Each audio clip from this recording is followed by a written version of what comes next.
Très heureuse de vous retrouver, mesdames et messieurs, comme à l'accoutumée chaque mercredi. Mercredi, c'est Web Presse, la formule est déjà consacrée. Alors aujourd'hui, je suis avec 3 compétences de mon pays. Je suis avec Serge Jean-Pierre Kayembe, excusez-moi. Jean-Pierre Kayembe de la RTGA. Bonjour Jean-Pierre. Bonjour madame, bonjour à tous. C'est très heureux de revenir encore dans Web Presse après quelques 3 mois de quasi-absence. Ça me fait l'honneur. Merci beaucoup de l'invitation. Oui, mais il faut permettre aussi aux autres de passer. Hein. Web Presse, c'est pas un club d'amis, mais on est des amis, c'est pas un club d'amis. Il ne faut pas les mêmes figures. Il faut que cette émission permette à ce qu'on découvre aussi d'autres compétences de mon pays. Il y en a plein. Donc, je suis avec Gabi Kouba, journaliste indépendant. Bonjour Gabi. Bonjour PKK. Voilà, donc, voilà, PKK, c'est mon petit surnom. C'est pas le parti kurde. Hein. Enfin, je veux pas qu'on me trucide. Enfin, PKK, c'est mon petit surnom. Merci Gabi Kouba. Lui, il est journaliste indépendant. Et nous allons terminer par le bouillon Joël Cadet d'Impact News. Bonjour Joël. Bonjour Présidente. Voilà, mesdames et messieurs, aujourd'hui, nous allons parler en tout cas de 2 grands thèmes. Nous allons nous situer aujourd'hui géographiquement. Nous allons nous situer à l'Assemblée nationale et à Brazzaville, chez nos voisins. Entre les deux rives. Voilà, entre les 2 rives. En tout cas, aujourd'hui, nous sommes entre les deux parce que nous allons commencer d'ailleurs par les voisins. Comme vous le savez, nous avons appris de sources sûres qu'il y a eu coupure de l'Internet et coupure du signal du RFI. Donc, je sais que nos voisins vont se rabattre, en tout cas, chez nous pour avoir des informations. Alors, c'est pour ça que nous ouvrons par hospitalité légendaire de notre peuple. Nous allons parler un peu d'eux. Alors, Jean-Pierre Kayembe, qu'est-ce qui se passe à Brazzaville? Est-ce que vous avez des nouvelles de Brazzaville? Bon, je crois que les nouvelles de Brazzaville nous parviennent difficilement, d'autant plus que le signal, l'internet, les téléphones ne passent plus depuis ce matin. Mais d'après quelques bribes d'informations à notre possession, ces informations font état d'une situation beaucoup plus catastrophique qu'elle ne l'a été hier ou il y a encore quelques jours. Ce matin, la situation est restée très tendue dans les quartiers protestataires. C'est quel quartier précisément? Bon, des quartiers que je ne connais pas moi-même. Je crois que je vous les donnerai dès que ma mémoire sera encore plus stable. Alors, il y a eu des pneus qui ont été brûlés. Est-ce que c'est seulement à Brazzaville ou c'est dans d'autres villes de on parle de Brazzaville et de Pointe-Noire. On est pratiquement à 5 jours de référendum qui est prévu à Brazzaville, qui pourrait tout changer sur l'état de ce pays. L'opposition, les opposants à Denis Sassou ne veulent pas l'entendre de cette oreille. Voilà pourquoi ils ont lancé une série de manifestations. D'après les opposants, à partir du 25 octobre, ils cesseront de considérer Denis Sassou Nguesso comme étant le président de ce pays. Donc je crois qu'on n'est pas très loin du chaos. Et la situation pourrait s'empirer si on y prend garde. Gabi Kouba, signal net coupé, RFI coupé, ça nous rappelle quand même chez nous aussi le mois de janvier. Est-ce que ce sont des mesures préventives? Est-ce que vous comprenez aussi la décision des autorités congolaises de couper le signal de RFI? Ce ne sont pas des mesures et de l'Internet? Pour pallier peut-être à... Vous savez que nous, au niveau de la presse, nous n'avons pas la mission d'encourager des soulèvements ou encore des émeutes, mais nous avons plutôt la mission d'encourager à 100% et sans faille la marche de la démocratie. Et la plupart des dirigeants africains, notamment ce qui se passe au Congo-Brazzaville, on n'est pas prêt à accepter. D'où la première décision, c'est de couper la communication pour éviter que l'information se propage afin que ceux qui luttent contre cette confiscation du pouvoir par un individu ne soient au courant ou bien ne propagent des messages à travers l'ensemble de la République pour déstabiliser en quelque sorte le régime. Et voilà pourquoi on cible d'abord les moyens de communication, les réseaux sociaux, Internet, la radio, la télévision. Et là, vous n'aurez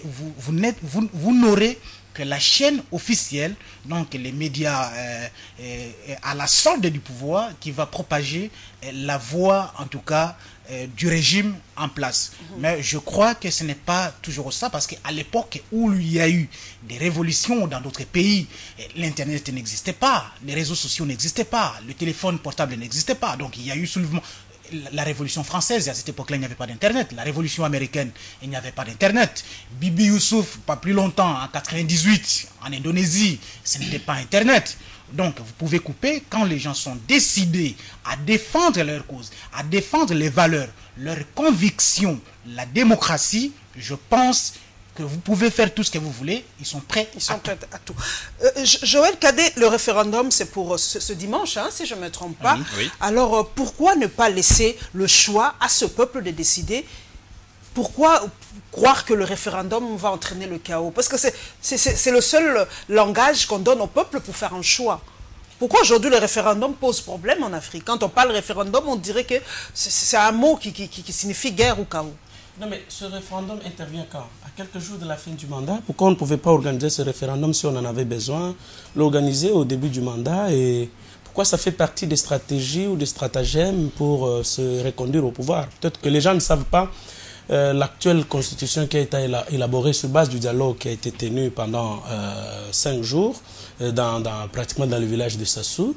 Ce référendum vise, n'est-ce pas, à réduire la durée du mandat du chef de l'État. Ça va partir de 7 ans à 5 ans et on va rallonger l'âge du candidat présidentiel qui était tout au plus à 70 ans, donc ça va passer, c'est pour permettre à Sassou de passer. Et il y a aussi 2 autres dispositions qui font que l'État congolais, donc Brazzaville, ne peut pas livrer un de ses citoyens à une justice étrangère. On pense directement à la CPI. Oui, ça. Et on ne peut pas condamner un chef de l'État qui a posé les actes dans l'exercice de ses fonctions. Voilà un peu ce que l'on vise. C'est tout simplement pour exempter, pour immuniser Denis Sassou Nguesso de ne pas être poursuivi après. Bon, mais moi, ce que je fais comme analyse de ça, c'est qu'il y a une sorte d'égoïsme dans le chef de tous les dirigeants africains, du moins pour ceux de l'Afrique francophone, qui n'ont aucun souci pour leur propre famille. Vous avez vécu, vous avez fait votre temps. Permettez quand même que vos enfants vivent en paix. Aujourd'hui, où sont les enfants de Mobutu? Où sont tous ceux que l'on voyait faire des va-et-vient chez Mobutu? Je crois qu'il y a lieu, vous avez fait votre temps, que vous ayez au moins pitié de vos enfants, qu'ils peuvent aussi bien vivre après. Donc il ne faudrait pas créer les chaos. Les chaos viennent du seul fait que le référendum ne vise pas le bonheur de toute une nation, mais il ne concerne qu'un seul individu ou une clique d'individus, tout simplement pour les mettre à l'abri, n'est-ce pas, des poursuites judiciaires, à l'abri de la souffrance, à l'abri de la misère, pendant que toute la communauté congolaise de Brazzaville passe des moments difficiles, traverse des moments insupportables. La dernière fois, ils ont dit que non, s'ils n'ont pas de boulot, s'ils n'ont pas à manger, s'ils n'ont pas à boire, c'est à cause des Zaïrois. Ok, les Zaïrois sont rentrés aujourd'hui, mais on attendait qu'ils puissent maintenant offrir le ciel aux Brazzavillois. Mais aujourd'hui, on se rend compte que même après le départ des Zaïrois, de chez eux, la vie est devenue davantage intenable. Cela que nous en appelons vraiment à nos dirigeants, qu'ils pensent qu'ils ont mis au monde des enfants, ils ont des épouses, ils ont mis les enfants de gauche à droite, qu'ils permettent quand même qu'après eux, que ces enfants-là, ils ont aussi droit à la vie. Jean-Pierre Kaïmbé, cela soulève la problématique de l'après-présidence. C'est vrai que Joël a dit des mimos. Est-ce qu'on ne peut pas garantir aussi l'après-présidence pour nos présidents africains? Il faut qu'on se le dise. S'ils savent, par exemple, qu'après ma présidence, on va me poursuivre, après ma présidence, je serai traqué comme un animal, pourquoi ne pas créer une loi pour les protéger après leur mandat? Peut-être cela facilitera aussi cette alternance tant souhaitée. Bon, je ne connais pas exactement ce que prévoit la législature du Congo d'en face par rapport à l'après-président.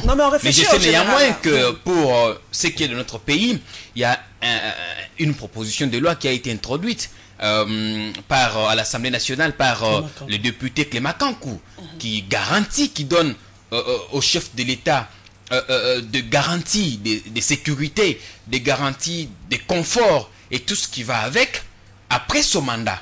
Donc je crois que c'est des projets intéressants, mais le plus important c'est que qu'on ne doit pas se méconduire, qu'on ne doit pas tout se permettre au nom de ce mandat, parce que il faut se dire que mandat c'est comme un projet, il finira un jour et que vous retrouverez la vie civile. Alors vous ne devriez pas être exonéré de certains crimes ou de certains faits que vous auriez commis pendant votre mandat. Mais il y a aussi un fait important qu'il faut signaler ici, madame. Joël Cadet parle de l'opportunité même de ces projets. Je crois qu'il y a toujours cette question que l'on suscite ou que l'on ressuscite à tout moment sur l'opportunité. Moi, je crois que pour ce qui est de Brazzaville, qui crée le chaos? Qui est pour le chaos pour l'instant? Le camp Denis Sassou ou le camp des opposants? Mais pourquoi ne pas laisser au peuple de décider? Pourquoi ne pas laisser au peuple? Parce que le référendum, c'est une voie démocratique. On va consulter le peuple, prendre son avis. Si l'opposition estime être à mesure de l'emporter, mais allons aux urnes, laissons les gens aller voter. La mouvance présidentielle fait la campagne pour le oui. L'opposition n'a qu'à travailler pour le non. On va aux urnes et on verra lesquels de deux camps va l'emporter. Que de créer des échauffourées qui vont causer sans doute des morts d'hommes et qu'on va regretter plus tard. Parce qu'aujourd'hui, vous avez la Cour pénale internationale qui a un œil très ouvert. Non seulement sur les opposants, pardon, sur le pouvoir, mais aussi sur les opposants. Vous avez suivi qu'il y a des tractations en Côte d'Ivoire pour que certains proches de Ouattara soient transférés. Donc il y a des instructions préjuridictionnelles dans ce sens. Il ne faut pas se dire que parce qu'on est dans l'opposition, on peut tout se permettre. Moi, je crois que tous ces gens qui parlent au nom du peuple, est-ce qu'ils ont, eux, consulté ce peuple? Voilà la question, vraiment la bonne question. Est-ce qu'ont-ils consulté ce pauvre peuple? Tout le monde parle au nom du peuple, l'opposition parle au nom du peuple, la majorité parle au nom du peuple, et le peuple lui-même. Est-ce qu'on les a consultés? Qui a consulté le peuple? C'est la classe politique, qui veut influencer le choix, qui veut influencer le peuple vers une destination, vers une direction plutôt. Organiser un référendum, il n'y a rien d'antidémocratique. C'est une voie normale. C'est une démarche tout à fait logique. Mais organiser le référendum, pour quelle finalité? Lorsqu'on a fait 30 ans au pouvoir, 32 pour être plus 32 précis. ans, tous les mandats cumulés, depuis Richard Ford, Reagan, Jimmy Carter, Bush père, Bush fils, Clinton, Obama, et on veut aller au-delà. Mais voilà l'exemple de la démocratie pour vous dire qu'un démocrate ne peut pas s'éterniser au pouvoir pendant plus d'un quart de siècle. Ce n'est plus normal. Donc, le référendum dont il est question. Mais oui, les règles du jeu sont préétablies d'avance et les résultats sont connus d'avance. Or, on a atteint un point de non-retour dans ce schéma-là. Si quelle est la crédibilité que vous octroyez, par exemple, à la centrale électorale du Congo-Brazzaville, ou bien au ministère de l'Intérieur, si c'est le cas, au Congo-Brazzaville, ou bien à la Cour suprême ou à la Cour constitutionnelle du Congo-Brazzaville, au cas où l'opposition remportait l'élection. Donc, on sait, dans les régimes tropicaux, tous les appareils de l'État sont verrouillés par un cercle ou par un individu. C'est le cas notamment au Congo-Brazzaville et dans d'autres États africains, notamment les États francophones, où vous avez des présidents monarques et des présidentielles, des présidences à vie. C'est ça le problème. Si vous demandez d'aller au référendum, mais on connaît déjà Sassou, dans des pays où les gens sont suffisamment instruits, où la démocratie s'est fondamentalement installée depuis des années, il est difficile qu'un président de la République, quel que soit le degré de confiance qu'on peut lui accorder, gagne une élection avec plus de 99%. Or, au Congo-Brazzaville, on sait le dernier mandat de Denis Sassou Nguesso, toutes les élections, depuis qu'il est revenu au pouvoir par un coup de force, en chassant les Souba, toutes les élections, malgré les contestations, malgré les déceptions, malgré les problèmes de pauvreté, malgré tout ce qui se passe, il gagne toujours les élections à plus de 80%. Est-ce que vous trouvez normal? Ça, c'est une démarche démocratique. Ce n'est pas une démocratie, c'est une démocratie plutôt. Ça, c'est l'assassinat de la démocratie. Non, mais si il faut sauver cette démocratie. Et après 32 ans de pouvoir, quoi que vous le disiez, rares sont des chefs d'État ayant accédé au pouvoir en Afrique par un coup de force, comme Jerry Rawlings au Ghana, et comme Mathieu Kérékou au Bénin, et comme ATT au Mali, comme Sékou Konaté, qui se sont reconvertis en démocrates. Ceux qui ont acquis le pouvoir par des moyens et par la force, ils ont toujours ce réflexe de la Kalachnikov. Et c'est le cas au Congo-Brazzaville. Imaginez si Sassou s'est retiré aujourd'hui en disant non, voilà, je ne peux plus me représenter. ça, qu'est-ce que la limitation, imaginez un peu sa suite. Même la loi, on ne peut pas consacrer une loi. Les lois, par exemple, pour la survie, pour l'après-présidence de la République que vous évoquez.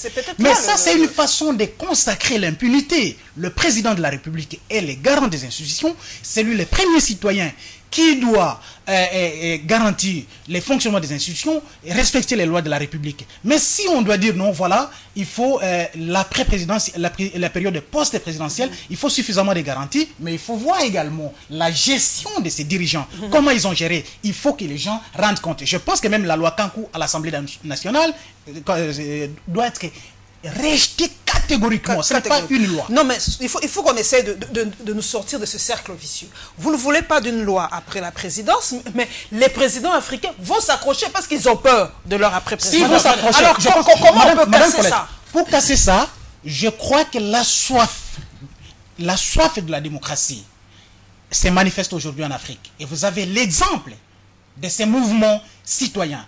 Nous, on n'est pas pour la prise de pouvoir par la force. Mais les mouvements citoyens du genre le balai citoyen, Yanama et tant d'autres, Filimbi, Lucha, il faut encourager cette jeunesse, en tout cas, à s'approprier son propre destin, parce que les gens n'ont pas envie de céder.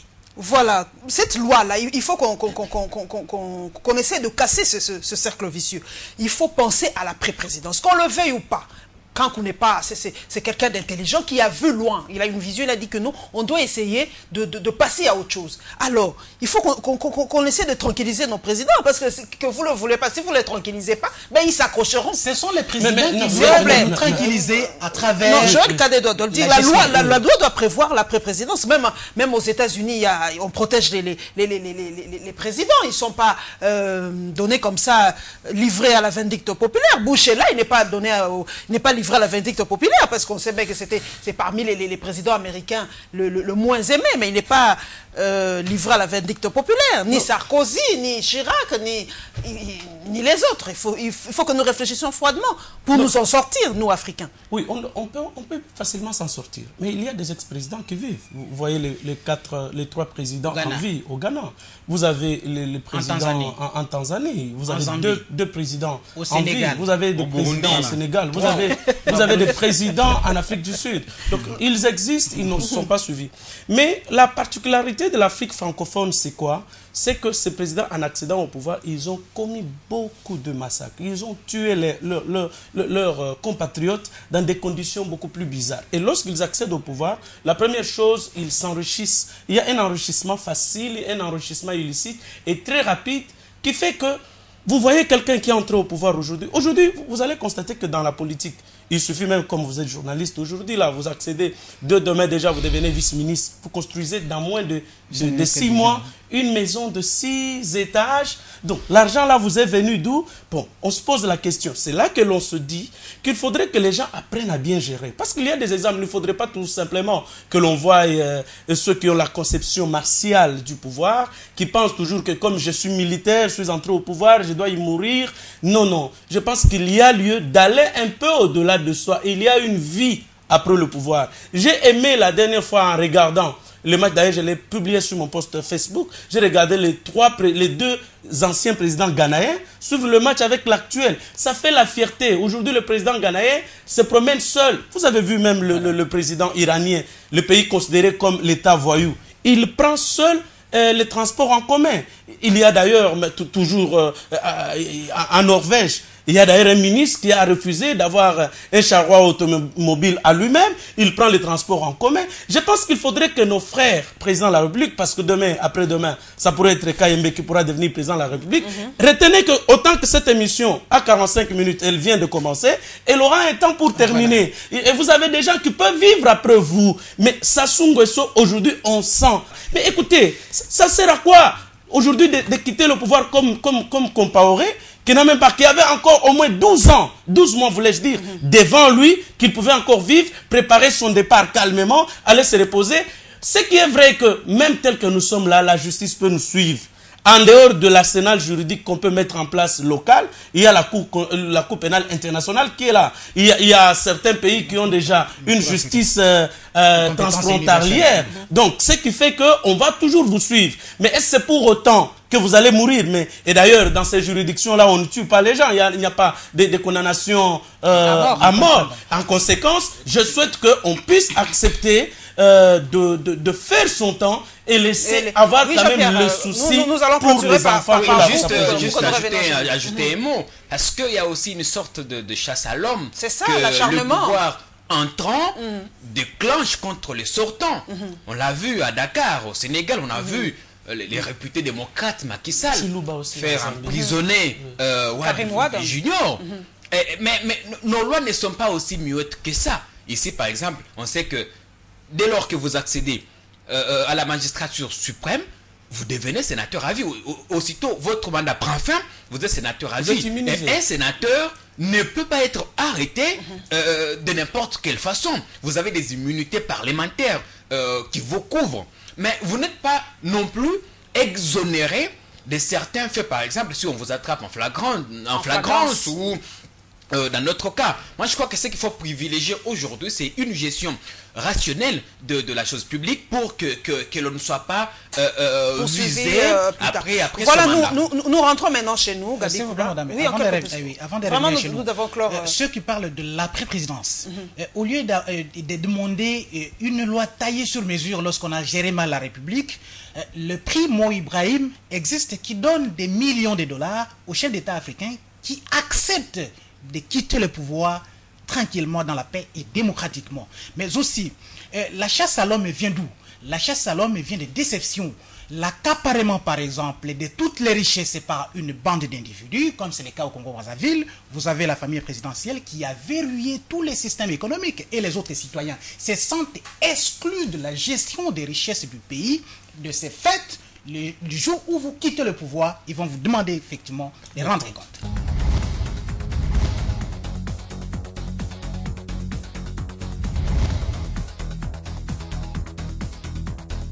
Voilà, nous rentrons chez nous, nous nous dirigeons directement à l'Assemblée nationale. Plusieurs, en tout cas, journaux parus à Kinshasa, dès le début de la semaine, ont titré sur l'Assemblée nationale. La référence plus de notre doyen Ipakala nous parle de la reddition des comptes 2014. Le gouvernement étourdi. Le Phare qui nous éclaire nous dit reddition des comptes, la grande confusion. Voilà, en tout cas, permettez que je lise parce que voilà, ça c'est la reddition des comptes encore. Forum des As nous dit le député charge le gouvernement. Voilà, Impact News prend un autre angle. Après avoir détruit la cohésion au sein de la famille politique du chef de l'État, Minakou poignarde Kabila dans le dos. Voilà, nous allons essayer de détailler un peu tout ça. Élection du premier vice-président par le Phare, par Forum des As, pardon. Élection du premier vice-président et rapporteur de l'Assemblée nationale. Majorité, mission accomplie. Voilà la toute première question. Mission accomplie pour la majorité. Elle garde sa majorité à l'Assemblée nationale aujourd'hui. Donc, le G7 n'a pas fait trembler la machine. Contrairement à ce que d'aucuns attendaient, parce que il faut dire que cette élection partielle était très, très attendue. J'ai posté sur ma page Facebook que c'était une élection, un vote test. Test pour voir si le départ tonitruant du G7 avait affecté la majorité parlementaire. On a vu les scores réalisés par le doyen Louongué Floribert face à un autre ténor, Lokondo, qui n'est pas n'importe qui en politique, qui misait beaucoup plus sur les 145 députés de l'opposition, les 80 prétendus députés du G7. Mais par la suite, on a compris que la majorité a encore resserré ses rangs et démontré qu'elle est encore majoritaire. Donc c'était un vote vraiment test qui démontre que le départ du G7 n'a été qu'un coup de pied dans l'eau. Que de surcroît il n'a pas affecté comme on le croyait Parce qu'on pensait qu'après le G7, ce serait le déluge et que Kabila perdrait sa majorité. Et pour l'instant, avec autant, on l'a vu d'ailleurs, le score réalisé par le jeune médecin, le rapporteur, 320 ou combien encore de voix. Donc on sent qu'il y a même dans l'opposition certains députés qui sont proches de la majorité et qui acceptent sa vision des choses. Comme pour dire que aujourd'hui, la majorité n'a pas à s'inquiéter. Nous qui sillonnons le net, nous qui vivons dans le net, nous avons suivi un tweet de l'honorable Vwemba, en tout cas, permettez-moi de le citer, qui a carrément révélé qu'on les avait obligés, on avait obligé les députés à photographier leur bulletin de vote. Vraiment, c'est une question que vous qui sillonnez le couloir du Palais du Peuple, pouvez investiguer un peu là-dessus. Sinon, ça sera vraiment cette majorité serait effective. Oui, la question est m'être adressée. Parce que Henri Thomas Lukondo, lui, parlait beaucoup plus de la conscience. Est-ce que les députés votent par âme et conscience, ou par obligation, ou par mimétisme, ou par injonction? Je crois que si les frondeurs du G7 n'ont rien à reprocher à l'actuel régime, il ne faut pas non plus minimiser la fissure aujourd'hui au niveau de la majorité. Elle est réelle. Parce qu'après le départ de ce G7 et leurs parlementaires, la majorité aujourd'hui tient sur le fil du rasoir. Si on avait laissé effectivement les députés voter en âme et conscience et en toute liberté, les résultats ne seraient pas peut-être ceux-là qu'on a obtenus le samedi passé. Et la fronde continue à s'élargir. Ceux qui ont voté pour Thomas Lukondo, ne croyez pas que ce sont les députés de l'opposition. Tous n'ont pas voté pour Lukondo. Les voix sont venues aussi de la majorité. Les 20 voix du G7. Voilà. Les voix sont venues de la majorité. Or, cette majorité-là, c'est une majorité, ça vous donne, c'est ce que les philosophes appellent l'illusion du réel. En réalité, la majorité n'est pas assise sur des bases solides. Vous pouvez vous réjouir d'avoir récupéré les deux bureaux au niveau de l'Assemblée nationale. Les gens peuvent se réjouir, voilà la majorité. Mais il faut voir les pourcentages. À l'époque, ils étaient au nombre de 350. Est-ce qu'aujourd'hui, même les 270 sont réels si on avait laissé les élections se dérouler sans la méthode Minako? Parce que Vwemba qui le révèle, c'est un responsable, c'est un député au niveau de l'Assemblée nationale. Je ne sais même pas, même si Lukondo gagnait cette élection, qu'est-ce qui changerait au niveau du bureau de l'Assemblée nationale? Qu'est-ce qui changerait au niveau de la composition même de l'Assemblée nationale? Non, il y a fronde et les angles de la fronde continuent à s'élargir au niveau de la majorité présidentielle. Joël Cadet, toi tu as titré sur Minakou poignard de Kabila dans le dos. J'étais sur mon plateau. Explicite-moi un peu ce titre. Comment il peut poignarder son chef? Vous savez, il est difficile de prendre la parole après de grandes intelligences comme Jean-Pierre Kaemé et l'homme qui semble prendre toute l'émission jeudi Kuba. C'est très difficile de prendre la parole. Écoutez, Joseph Kabila a pris le pouvoir à 29 ans. Et il est encore tout jeune. Vous savez que c'est une période où la personne vit sa vie. Mais c'est pendant cette période-là qu'il a interrompu la joie de la jeunesse pour se consacrer en effet aux affaires d'État. Le pays était divisé, Joseph Kabila l'a réuni. On n'avait jamais organisé les élections pluralistes depuis 1964, Joseph Kabila les a organisées. Joseph Kabila a organisé cela 2 fois, 2006-2011. Et en 2006, il y avait 2 tours à la présidentielle. Au premier tour, il y avait les païpaïs qui étaient dans l'autre camp. Joseph Kabila leur a tendu la main, ils sont venus. Le dialogue qui était à l'époque, il y avait le coordonnateur de l'Alliance de la majorité présidentielle, André-Philippe Fouta, a tendu la main aux ennemis de Kabila qui sont devenus ses alliés avec lesquels il a battu campagne au second tour pour gagner l'élection. Il y avait la cohésion au sein de la famille du chef de l'État. Il y avait une évangélisation, passez-moi le mot, c'est le milieu dans lequel j'évolue, des autres qui n'étaient pas acquis à la cause de Joseph Kabila. Même après André-Philippe Fouta, Katumba Manké, il y a eu de graves crises pendant cette période-là. Mais toutes ces crises-là ont été étouffées par une sagesse. La plus grave crise, c'est avec le départ de Kamere. Mais on n'a pas aussi constaté les fissures telles qu'on les voit aujourd'hui. Mais aujourd'hui, l'actuel chef de la famille de la majorité présidentielle semble travailler à dépeupler le camp du chef de l'État et au lieu de chercher à consolider. Vous savez, c'est l'association des partis politiques. Mais aujourd'hui, vous sentez que les grands poids lourds, les Mondo Simba, au premier tour en 2006, ils étaient dans l'opposition, ils avaient battu campagne pour Païpa, je me rappelle, les Mouyambo Kiassa et consorts. Mais aujourd'hui, vous sentez qu'il n'y a pas un leadership conciliant, il n'y a pas un leadership qui cherche à fédérer les ambitions des uns et des autres pour qu'on puisse se retrouver derrière le seul idéal, celui d'accompagner les 5 chantiers de la République comme mieux en révolution de la modernité ou en intelligence aujourd'hui. Vous sentez qu'aujourd'hui, c'est en train de partir, de poids lourds sont en train de partir. Et ceux qui sont encore aujourd'hui restés auprès du chef, mon confrère Jean-Pierre peut le dire, mais c'est une maison assise sur du sable parce qu'il suffit que ces gens quittent le pouvoir aujourd'hui, qu'ils ne bénéficient plus des avantages que leur accorde le pouvoir aujourd'hui, ils vont battre campagne contre Joseph Kabila. Parce que, voyez même l'architecture là, que Minaku est en train de détruire aujourd'hui. C'est ce que nous disons, il a poignardé dans les dos. Ce n'est pas que nous disons c'est un poignard, c'est une métonymie, c'est un style,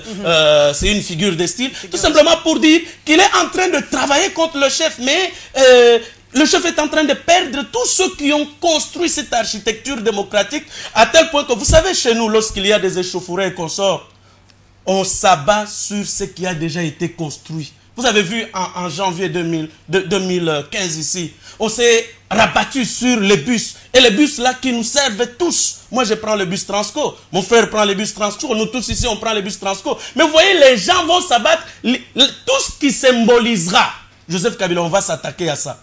Mais pourquoi préparer l'opinion à ces échauffourées? Pourquoi préparer l'opinion à quitter Joseph Kabila? Pourquoi préparer? Parce que quand on le quitte là, tout ce qui va symboliser sa présence après lui, on va le détruire. C'est ainsi que nous en appelons. S'il n'est pas capable, il y a de têtes bien faites au sein de la majorité présidentielle qui peuvent fédérer les ambitions parce que c'est une association des partis politiques et chaque parti politique en venant, c'est pour la conquête et l'exercice du pouvoir. Et en conséquence, il faudrait qu'ils comprennent que chacun doit rester là et en conséquence, au lieu de se livrer la guerre, se battre contre Matata, se battre contre Bochab, donc lui a fait de tous les alliés de Kabila ses ennemis. Donc il se bat. Donc les sourires que l'on voit là, c'est une sorte d'hypocrisie. Ce n'est pas Jean-Pierre Kayembe qui va me contredire. Non, immédiatement, je ne suis pas totalement d'accord. Je savais que je ne serais jamais d'accord. Que M. Minaku travaille pour dépeupler les camps Kabila. Et c'est ce qui est arrivé. Quand il évoque la fronde du G7, mais c'était une fronde préparée. On sait qui soutient le G7.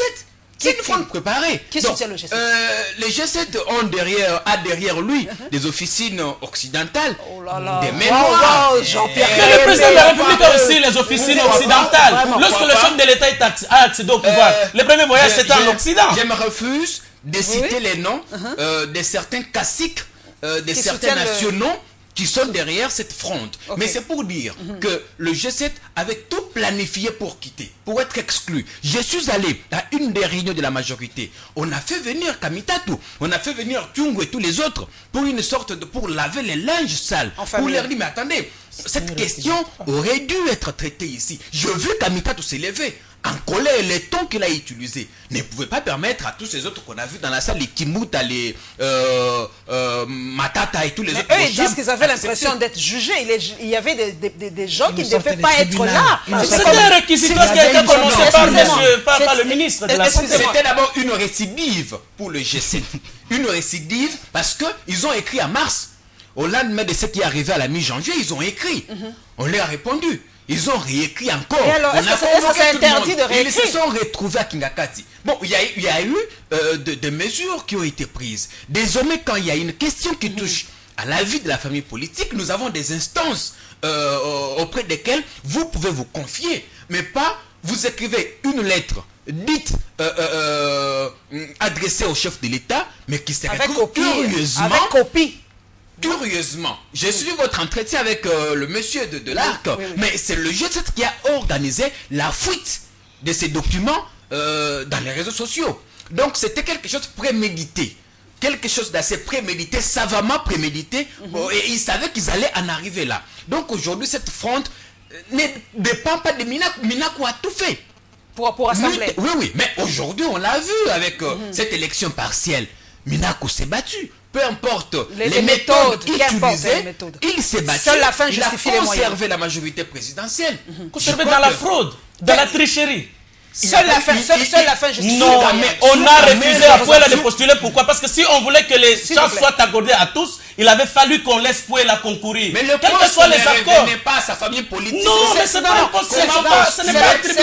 Il fallait laisser les gens concourir. Selon les accords tacites, la ce configuration poste revenait à la majorité présidentielle. D'après la configuration actuelle, jusqu'à preuve du contraire, le poste du premier vice-président et du rapporteur revenait à la majorité. Selon les accords tacites. Les démissionnaires ont battu campagne sous le label Kabila. Ils ont été élus sur base d'un discours, d'un bilan attribué à Kabila. Et donc, on ne pouvait pas l'accorder. Comment postuler pour un poste qui ne vous revient pas? Pour là, c'est juriste. Si cette mesure était illogique, il aurait crié sur tous les toits. C'est un grand frère, je le respecte, mais j'étais un peu surpris quand j'ai appris qu'il a postulé pour un poste qui n'appartenait pas à sa famille politique. Aujourd'hui, ce qu'il faut dire, c'est que le G7 est en train de voir son avenir. Kyungu et consorts, ils ne sont pas de la dernière pluie. Ils jouent leur carte. Aubin a compris. C'est vrai, dans une famille politique, vous parlez de la guerre entre Matata, Aubin, Bochab et consorts. C'est normal. Sous Kamer, il y avait des problèmes. C'est une famille, c'est normal qu'il y ait des problèmes. Mais comme dit-on, une sagesse africaine, le linge sale, c'est lave en famille. Nous allons prendre la reddition des comptes. S'il vous plaît, madame, vraiment, voici une révélation par rapport à l'élection.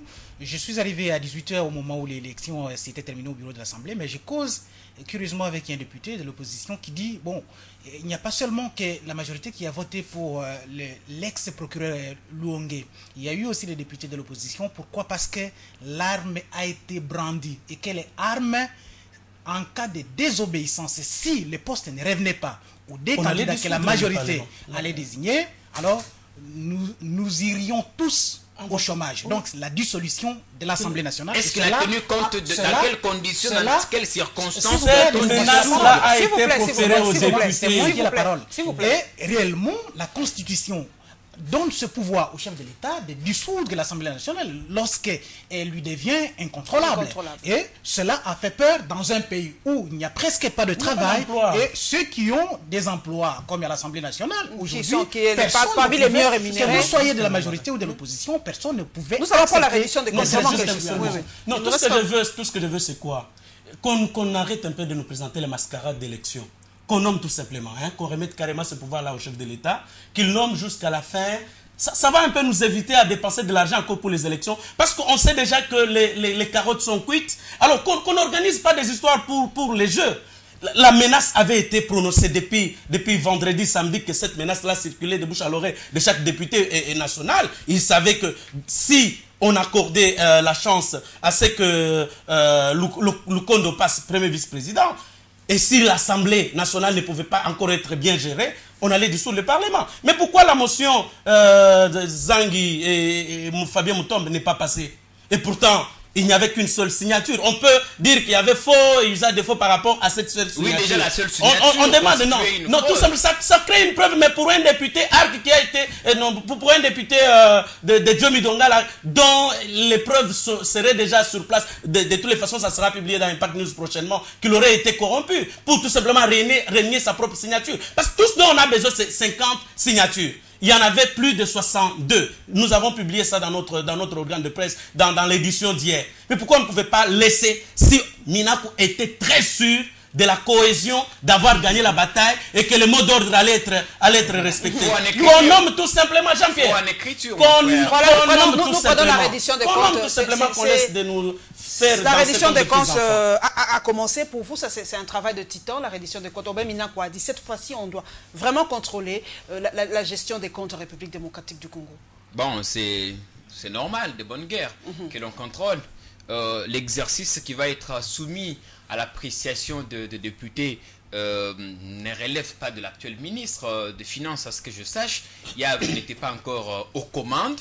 Il va devoir se défendre la continuité de l'administration des affaires de l'État. Un bon économiste, je pense, mais déjà dans la presse, on sait qu'il y a eu dépassement. La présidence enregistre un dépassement, de 200%, je crois. Oui, dépassement à la primature, alors que certains services moisissent. Je crois que c'est maintenant ou jamais que l'on doit prêcher par l'exemple, voire attribuer des responsabilités Je sais que l'année passée, c'est le ministre, le sortant, Kitebi, qui a échappé.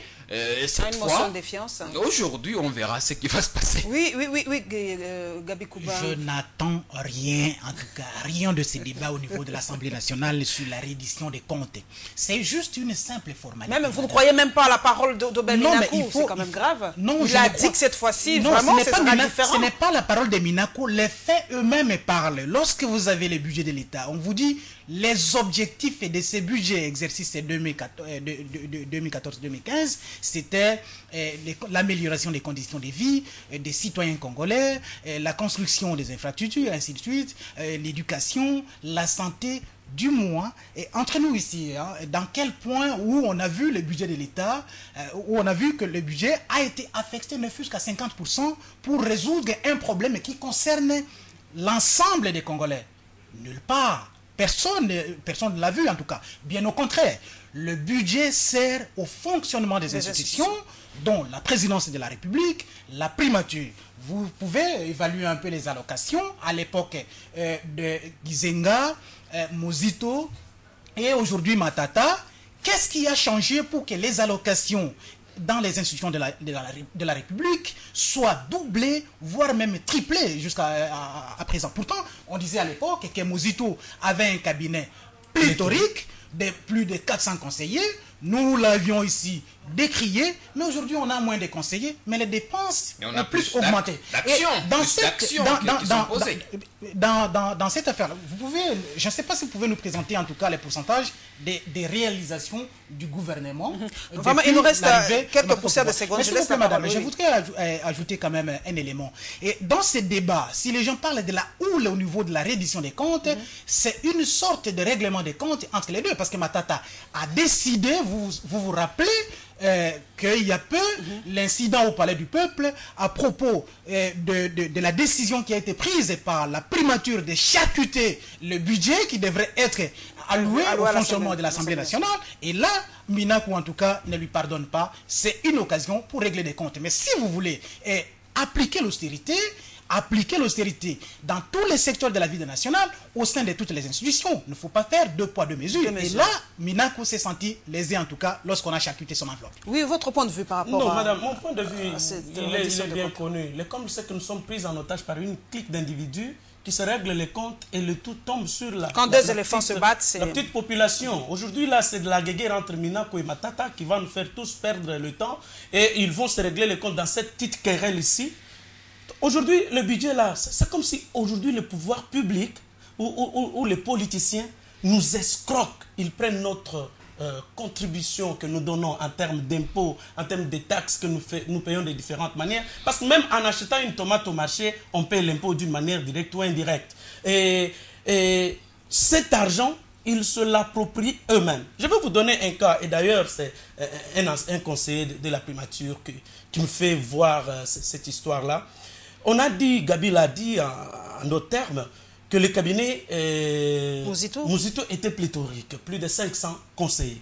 On a lavé, on a chassé plusieurs conseillers, mais je vous dis, si la cagnotte avait été à 200 000 $, elle a été augmentée à 350 000 $. Et d'ailleurs, à l'époque, si elle était à 200 000 $, Matata ne payait même pas Mozito dans sa guerre parce qu'il n'obéissait pas au Premier ministre. Il obéissait bien plus à un gouvernement parallèle qui existait. Il refusait même de donner les 200 000 $ là pour payer les conseillers Mozito. Mais si elle a été augmentée jusqu'à 350 000 $, bon, ce qui reste là, c'est pour qui? Donc c'est pour vous dire que les gens ont atteint un niveau d'insouciance monstrueuse et qui n'ont plus le cœur d'homme. Hein, le cœur là qui vous permet d'attendre sur la route. J'ai vu Jean-Pierre Kayembe, quand il arrive sur la route, il voit des petits enfants qui souffrent, il prend leurs photos, ça vous fait mal, vous publiez un post pour compatir à leur souffrance. J'ai comme l'impression que ce cœur là n'est plus dans les corps des Matata et de certains de ses ministres, parce qu'on pouvait ne fût qu'avoir pitié, très chers consoeurs, de des autres ici. Vous savez que tel que nous sommes tous sur ce plateau, personne n'a encore payé, je l'ai dit, personne n'a encore payé les acomptes pour ses enfants. Hein, et pourtant, on est en train de tendre vers, et bientôt là, on va commencer à chasser nos enfants. Nous sommes dans cette incapacité, et pourtant, les diplômes qu'ils ont, ce sont les mêmes que ceux que nous avons. Et d'ailleurs, certains ont étudié dans beaucoup de facilités, et que nous avons étudié dans des difficultés, mais on a brillé, on a distingué, on a fait des choses à l'université, mais ils nous privent, ils escroquent, ils volent, même le peu qui nous reste. Dieu nous rendra justice. Dieu est juste. Adieu voilà, mesdames et messieurs. Voilà, mesdames et messieurs, vraiment, c'était assez émouvant, ça touche le cœur, mais bon voilà, on dit que des fois que la politique est une science très froide, mais essayons quand même d'avoir un tout petit peu de cœur. Merci donc à une compétence de mon pays, Jean-Pierre Kayembe de la RTGA, merci d'avoir accepté de passer vraiment ces temps avec nous. Merci à Gabi Kouba, une compétence de mon pays. En tout cas, je suis toujours très très heureuse d'être avec des intelligences, comme je l'ai dit, ils me permettent à moi aussi de bien réfléchir et vraiment mon cerveau réfléchit à 100 000 à l'heure. C'est pas facile, hein, une femme d'être en face de 3 gaillards, je vous l'ai dit. Non, vous êtes excellente, madame, vous êtes très intelligente, merci vous êtes une compétence. Voilà. La réserve, nous avons un bloc, la réserve de la République. La réserve de compétences, c'est vous. Joël Cadet d'Impact News qui nous donne vraiment des scoops, vraiment un journaliste d'investigation, on en a vraiment besoin parce que nous n'avons que la République démocratique du Congo comme héritage commun et pensons à la génération future. Comme on le dit si bien, un homme d'État, c'est celui qui pense à la génération future. Parce qu'aujourd'hui, quand je vois vraiment, permettez-moi de dire, je vois quand les Congolais se battent pour jouer au dévéloterie et qui rêvent d'aller aux États-Unis, ça fait mal. Et une publicité sur la RTLC. Voilà, c'était mon poste. Donc ça fait extrêmement mal. Voilà, pour s'aligner devant les deux. Parce que le rêve américain, j'aimerais un jour qu'on ait le rêve congolais. Ce sera vraiment un rêve magnifique parce qu'on a un pays magnifique. D'ici 2030 peut-être. Espérons que nous serons un pays émergent. Il faut déjà poser les bases dès aujourd'hui. Merci à vous mesdames et messieurs. L'émission se poursuit dans ma page web presse, dans tous les réseaux sociaux. Nous sommes présents et à mercredi prochain. Inch'Allah.